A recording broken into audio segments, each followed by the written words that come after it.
Maisha mini কিচেনে নিয়ে আপনাদেরকে অনেক অনেক ওয়েলকাম। এর আগের ভিডিওতে বলছিলাম আমার ননদ এই গোলাপ ফুলের বড়া খেতে চেয়েছে, তো দেখুন কতগুলো ফুল ফুটছে। গতকালকেও 2টা ছিঁড়ে রাখছি, ফ্রিজে রেখে দিয়েছি। আর এই ফুলগুলো দিয়ে ওকে বড়া তৈরি করে দিব। তো এই রেসিপিটি কার কার কেমন লাগবে কমেন্ট করে জানাবেন। তো চলুন এখন আমরা কাজটা শুরু করে দিই। এই 2টা গতকালকে ছিঁড়ে রাখছিলাম। কি হয়েছে?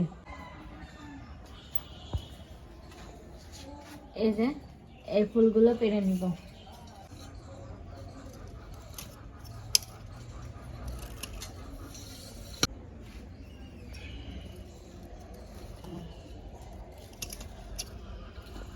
সবগুলোই পারবো?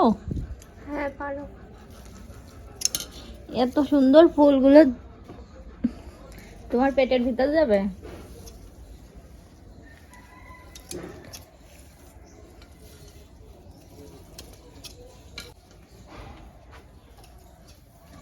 এটা কি থাকবে? ওটা থাক। ঠিক আছে।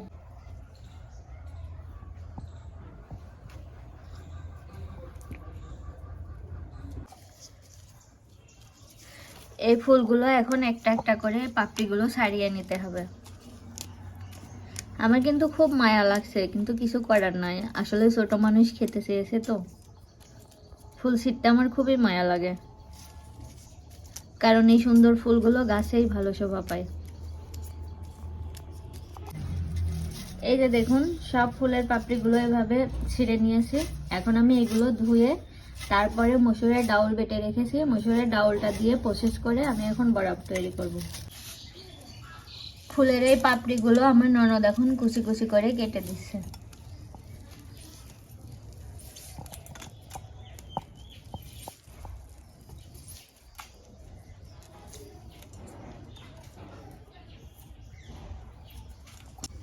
এই যে ডাউল বেটে নিয়েছি, মসুরের ডাউল, আর এই ডাউলের মধ্যে কাঁচামরিচ এবং রসুন দিয়েছি।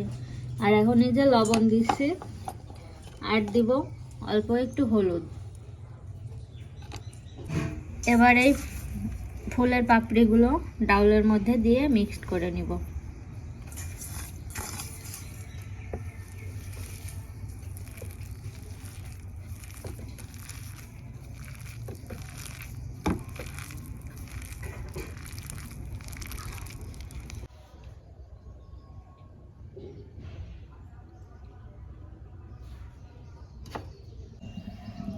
বড়া ভাজার জন্য কড়াই গরম করে কড়াইতে তেল দিয়ে দিয়েছি।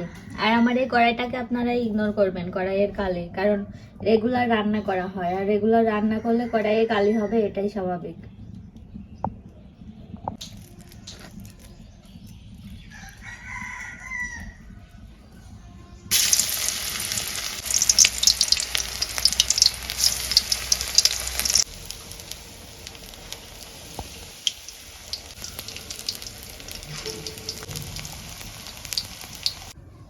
তো গাইস ফাইনালি এই যে হয়ে গেছে আমাদের গোলাপ ফুলের বড়া।